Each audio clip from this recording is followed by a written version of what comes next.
তোমরা আসলে গ্রাম্য পরিবেশে বড় হয়েছে, তোমরা অনেক কিছুই বুঝো। আমি এই এত বছর পরে শহর থেকে আসলাম, তোর সাথে ভাইয়ের সাথে বোমরা ঘামের গন্ধ কইতাছে, এগুলো আমি নিতে পারতাছি না রে ভাই, আমার গিল্টি ফিল হচ্ছে। আরে এই মোশারেফ, এই মাসের বেতনের টাকা দিছস? হ্যাঁ, আর 4-5 দিন আগে দিয়া দিছি। আমারটা এখনো দিতে পারি নাই রে, আজকে যে প্রেশার দিতে হইব। এই 2-1 দিনের ভিতর যদি রেজিস্ট্রেশন না করস তাহলে তো তোর পরীক্ষা দিতে দিব না। হ্যাঁ তাইলে তো ঝামেলাই। হ্যাঁ বন্ধু যাই তলে। আচ্ছা ঠিক আছে, আল্লাহ হাফেজ। তাইলে ওই যে একটা কাম কর, তুই ওই উত্তর কুলের ক্ষেতের তোন নারাগুন কাট দেয়, আমি দক্ষিণ কুলে যাইয়া ধান কাটতে আসি, ওই জায়গায় আহিস, ঠিক আছে? ঠিক আছে আরে ভাই। আপনারা দুইজনে যে যেতেছেন গা, তাইলে আমার কি করলেন? কালকে রাত্রে না কইলাম সেমিস্টারের টাকা লাগবো, টাকা যদি না দেন আমার তো পরীক্ষা দিতে দিব না। পরীক্ষা না দিতে দিলে আমি কেমনে পড়ালেখা করবো? আরে ভাই আমি তো ভুললাই গেছিলাম যে তুই কালকে রাত্রে কইছস। কদি রোমান এখন কি করি? ভাই ও আসলে কথা খারাপ কয় নাই বুঝছেন, একটা কাজ করেন, তাড়াতাড়ি যাই খেতে যাই, দান্ডি কাটতে আইন না হবিরে মইল্লা, এরপর মনে করেন কালকে বাজার যাই বেশি আর টাহা দিই, টাহা না দিলে তো সত্যি পরীক্ষা দিতে পারবে না, আর পরীক্ষা দিতে না পারলে তো আমাকে যে স্বপ্ন স্বপ্ন পূরণ হইবে না। তুই ঠিকই কইছস, তাড়াতাড়ি চল, আমরা ধানগুলো আইন না তাড়াতাড়ি মইল্লা ব্যবস্থা করি ওর। তুই চিন্তা করিস না, কালকে টাহা দেবো। ইজ্জত খামু আজকে।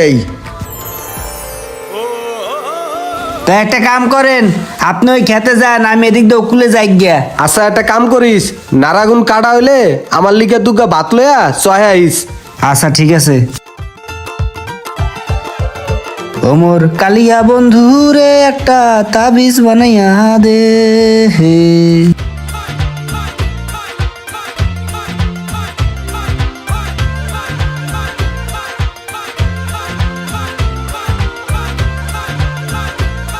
এ ভাই, আমি এই নারা সব কাটটিয়া এই ভাত লইছি তোমার লইগিয়া, তুমি আও ভাত খাইলো, আমি সব কাটতে আসি। আচ্ছা ওই জায়গায় রাখ, আমি এই দুইটা কাইডা আমি আইতে আছি। ও মজিদ ভাই আহো ভাত কটা খাই লই। তুমি খাও, আমি পরে খামনি। তুই এই কটা কাট, নারা কাটা শেষ না? হয় পুরা খেত কাটা শেষ। এরমান তুই খাইছস? না আমি তো খাই নাই। তুই না খাইয়ে তুই আবার কাছে নিলি কি হাতের তোন ধান কাটতে? এবার আয় দৌড় দে, দুই ভাই খাইয়া লই আয়।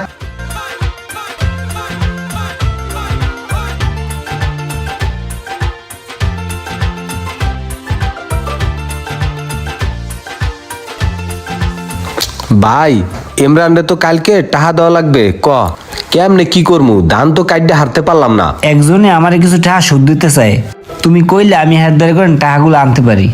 খবরদার এই কথা বুঝে আর মুহে আনোস, সুদের টাহায় শান্তি নাই।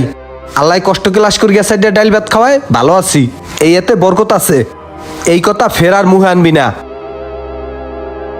আসসালামু আলাইকুম মাদবার সাহেব। ওয়ালাইকুম সালাম। মামুন, রোমান, আমার 5 কাটা খেতে দান পাইকা মজে দিতেছে গা। তো তোমরা ঘরের লোক, তুই এত বাদের লোক বলতে পারি না, তোমরা খুব দ্রুত আমার ধানগুলো কেটে দাও। ভাই আপনি কোনো চিন্তা করিয়েন না, আমরা দুই ভাই আছি না, আমরা কালকে না পারলেও পরশু দিন আপনার দান্ডা কাটিয়ে দেবো। তো মাদবার সাহেব একটা কথা আছে, আমাগো টাহাটা একটু আগে দিতে হইবে অগ্রিম। আপনি তো জানেন আমরা ছোট ভাইটারে পড়ালেখা করাই, কালকে ওর কলেজের ফি দেওয়া লাগবে বুঝছেন, আমরা পরশু দিন কাটিয়ে দে মানে। আমরা যদি দিনে নাও পারি হেলে রাইতে আমার দান আমরা কাটতে দিম। ও আচ্ছা আচ্ছা, এই কথা। আচ্ছা ঠিক আছে, কালকে সকালবেলা আমার বাসা থেকে গিয়ে টাকা নিয়ে আইসো। আচ্ছা ঠিক আছে। এরমান ওই যে খন্দকার দোকানে তোর লিগে একটা কাজের কথা কইছিলাম বুঝছস, হ্যাগো ফ্রিজের শোরুমে, তো ওই যে হেনে যাইতে কইছে।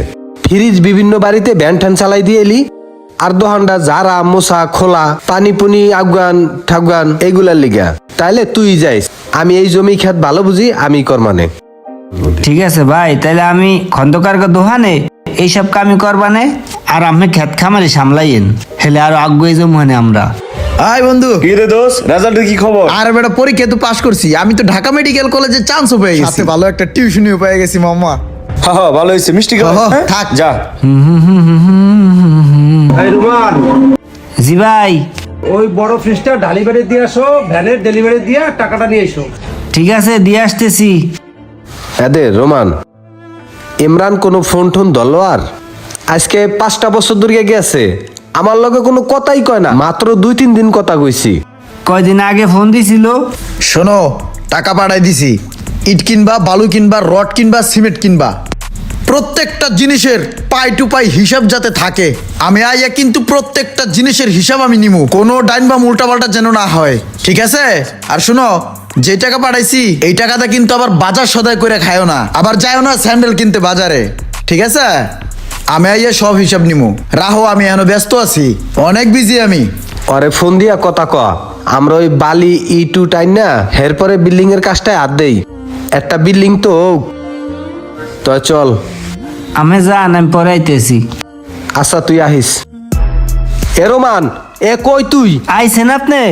তাড়াতাড়ি আয়, ঘর দুয়ার পরিষ্কার করছস? আরে গর্দর তো বেনে কালে আমি সব পরিষ্কার করে ধুয়ে দিছি। আরে ওই যে ইমরান আইয়া পড়ছে উত্তর মুড়ার রাস্তায়, আরে তাড়াতাড়ি আয়। আগে কইবেন না, তাড়াতাড়ি চলেন, দৌড়ুন দৌড়ুন দৌড়ুন। চল, চল। দৌড়ুন। এদে ও যে মনে আইতেছে না? হ, ওলি তো আইতেছে গাইলে। চলেন আগুই। আয় আয় আয়। ভাই আইসস তুই? খোল। হ ভাই হিসে রে। হ্যাঁ আইছি। ওটা এমনি টোকানের কি আছে, ওটা গ্লাস ভাঙে যাবো তো।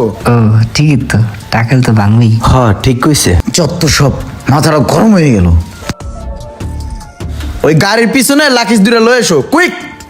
আচ্ছা আচ্ছা ভাই। ভাই চলো তাড়াতাড়ি লাকেশ দুটো লই। কেমনে এটা খোলে কেমনে? এই খুলছে। আমি এটা লই আর তুমি ওইটা লাও। চলো জমছে ওজন, মনে হয় অনেক কিছু আনছে আঙ্গুল গা। ওটা কাজ করিস না, হ্যাঁ? হ্যাঁ, লাখিস দুটো এন রাও। আচ্ছা শোন, ওই তোরা তোদের রুমে যাই একটু রেস্ট নে। আমি অনেক টায়ার্ড তো, আমি একটু ভিতরে যাই রেস্ট নিই, হ্যাঁ? তুই ঘরে যাবি, আমরা ঘরে যাব না? আমরাও যাই ঘরে। আরে ঘর তো আমার টাকায় হয়েছে, সেক্ষেত্রে আমাদেরই ঘর। এখন হয়েছে কি, তোমরা আসলে গ্রাম্য পরিবেশে বড় হয়েছে, তোমরা অনেক কিছুই বুঝো। আমি এই এত বছর পরে শহর থেকে আসলাম, আমার ফ্রেন্ড সার্কেল সব রিচ। আমি জীবনে কোনোদিন এই ঘামের গন্ধ সহ্য করতে পারি নাই। আর তোর সাথে ভাইয়ের সাথে বোমরা ঘামের গন্ধ কইতাছে, এগুলো আমি নিতে পারতাছি না রে ভাই, আমার গিল্টি ফিল হচ্ছে। আরে এটার ভিতরে স্প্রে আছে, মাইরা দে তো ছিড়া। রোমান, আমাকে ভাই দেখে মনে হয়ে গেছে জানি ওই এক কি কয়ট হয়। ভাই ও মনে হয় রাত্রে ঘুমায় নাই, শহরে থাকে তো বিভিন্ন কাম কাজ করে, ওগুলোর প্যারায় ও মনে হয় এমন করছে। আচ্ছা চলো এগুলো ঘরে নিয়ে তুই। দুর্গন্ধ আসতেছে কই থেকে। কি ব্যাপার, তোমরা এখনো এখানে বসে আছো? ভাই, হোয়াট দ্য রিজন? বই আর রইলাম, তুই হে গেলে ঘরে ঢুকিয়া গেলি, তালা মারিয়া দিলি, কি কইলি না কইলি কিছুই বুঝলাম না। হের লিগে আমরা দুই ভাই এখানে বই রইছি। আয় কত কই আয়।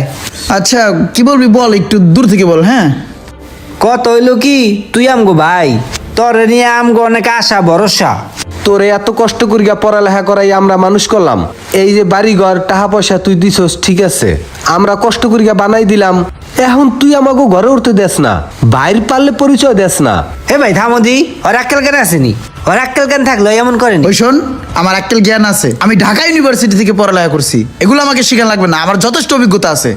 এই যে যে তুমি ঘড়িগুলো পরো, এগুলো কোথা থেকে আসছে? এই যে ব্র্যান্ডের শার্ট পরো, এই যে নতুন লঙ্গি পরো, এগুলো তুমি কই পাও আমি বুঝি না। তোমাদের যদি আক্কেল জ্ঞান থাকতো তাহলে আমার টাকাগুলো এইভাবে আত্মসাৎ করতা না। এই যে আমি যে বাড়ি করার জন্য টাকাগুলো পাঠাইছি, এই টাকাগুলো কই গেছে? সব টাকাগুলো কি আমার বাড়িতে খাটাইছো? দুইজনে হোমানে মারছো, আমি এগুলো বুঝি না? আমি সব বুঝি। ভালো খাইতেছো, ফিনতেছো, যা পাইতেছো শুক্রিয়া আদায় করো, ঠিক আছে?